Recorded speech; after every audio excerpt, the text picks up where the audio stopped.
કરે છે question number 57થી દેખો સેટ સ્ક્વેરની મદદથી ખાલી જગ્યા અને તેના ગુણાંકમાં ખૂણાઓ દોરી શકાય છે. જ્યારે મેં થિયરીનો લેક્ચર હતો એની અંદર મેં તમને વાત કરી હતી કે 15 ડિગ્રીના ગ્રેજ્યુઅલથી એટલે 15 ડિગ્રીના ડિવિઝનથી આપણે સેટ સ્ક્વેરનો ઉપયોગ કરીને ડ્રોઈંગ દોરી શકીએ છીએ.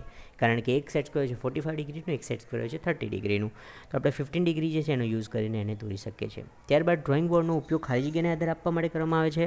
ડ્રોઈંગ બોર્ડ જે દોસ્તો હોય છે એની ઉપર ડ્રોઈંગ શીટને વ્યવસ્થિત રીતે ગોઠવીને વ્યવસ્થિત આધાર આપીને પછી ડ્રોઈંગ દોરવામાં આવે છે. તો ડ્રોઈંગ બોર્ડ જે છે એનો ઉપયોગ ડ્રોઈંગ શીટને આધાર આપવા માટે કરવામાં આવે છે. એન્જિનિયરિંગ ડ્રોઈંગ એ ખાલી જગ્યાની ભાષા છે. આપ સૌ જાણીએ છીએ કે વકીલની, ડૉક્ટરની, વ્યાપારીની તો હોય નહીં, એન્જિનિયરની ભાષા છે. કયા પ્રકારની રેખા છે આ? તો આ એક સેક્શન લાઇન છે. દેખો આ એક સેક્શન કટ કર્યો હોય વચ્ચેથી, તો અહીંયા 45 ડિગ્રી આ જે લાઈનો ડ્રો કરેલી હોય છે આ એક સેક્શન લાઇન છે. Centre line, dotted line, cutting plane line કોઈ નથી.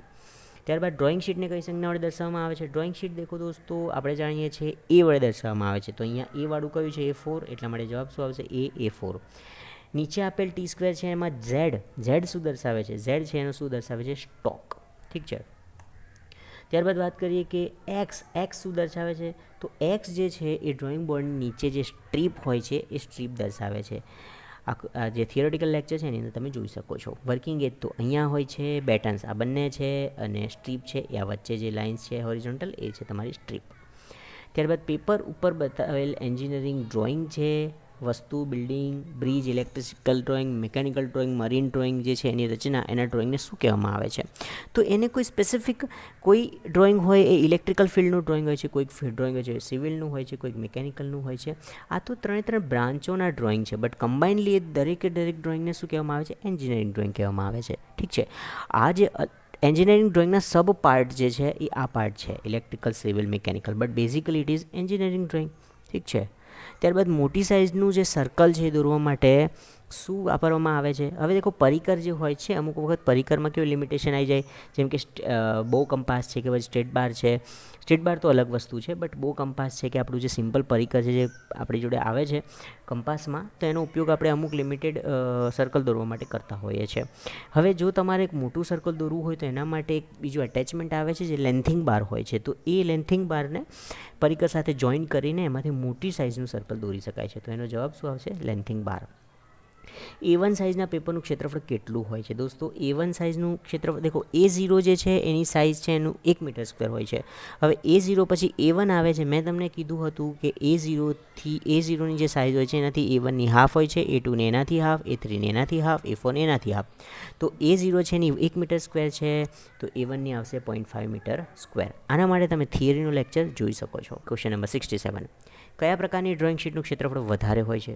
હવે દેખો આપણે જે ટેબલ છે એના મુજબ જાણીએ છીએ કે A0 સૌથી પહેલાં હોય, A0, A1, A2, A3, A4. A0 સૌથી મોટું હોય છે, A3, A4, A5 સૌથી નાનું હોય છે. તો સૌથી વધારે મોટું ક્ષેત્રફળ 1 મીટર સ્ક્વેર હોય છે. એ કોનું છે? A0 શીટનું હોય છે. બે સેટ સ્ક્વેરમાં કયા કયા ખૂણા હોય છે?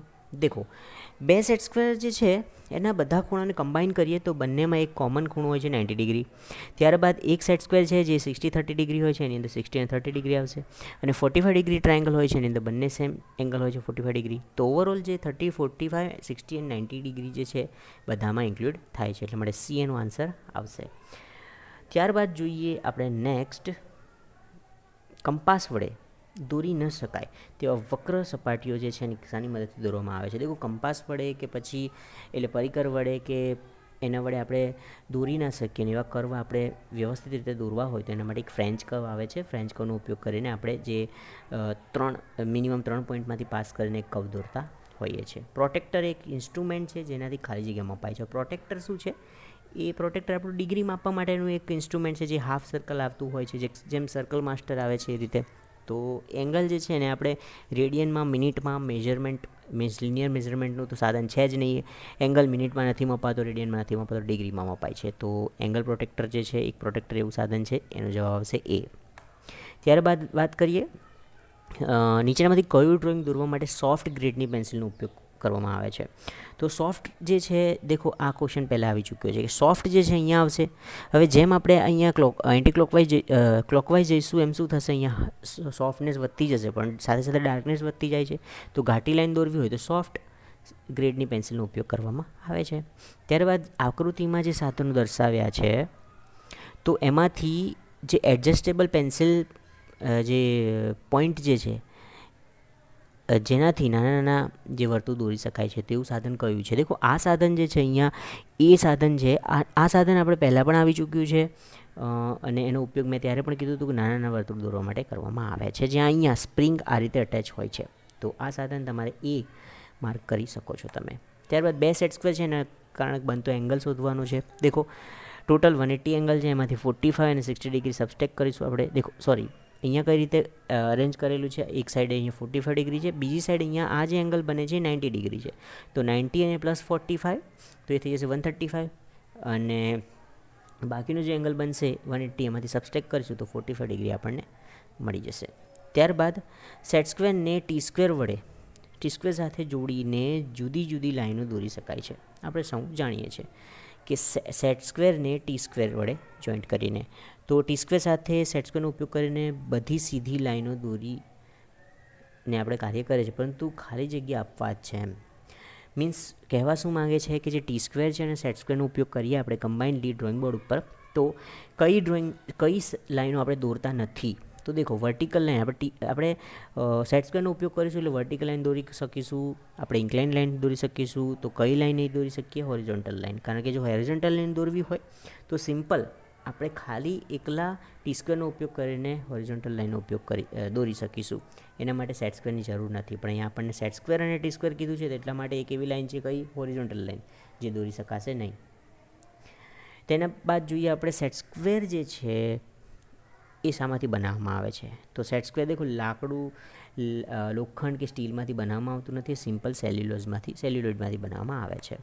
ત્યારબાદ સેન્ડ પેપરનો ઉપયોગ શું છે? દેખો સેન્ડ પેપર એક પેપર આવે છે જેનો ઉપયોગ પેન્સિલ નેણીને ઘસવા માટે કરવામાં આવે છે. સિમ્પલી આપણે જ્યારે પેન્સિલનો યુઝ કરતા હતા ત્યારે એક પેપર આવતા હતા જેને આપણે રબ કરીને પેન્સિલની ધાર કાઢતા હતા. તો સિમ્પલ આ એવો ક્વેશ્ચન છે કે જેનાથી આપણે પેન્સિલની ધાર તીક્ષ્ણ કરવા માટે વપરાય છે. તો thank you so much. Part 7માં બસ આટલું જ. મળીએ નેક્સ્ટ લેક્ચરમાં.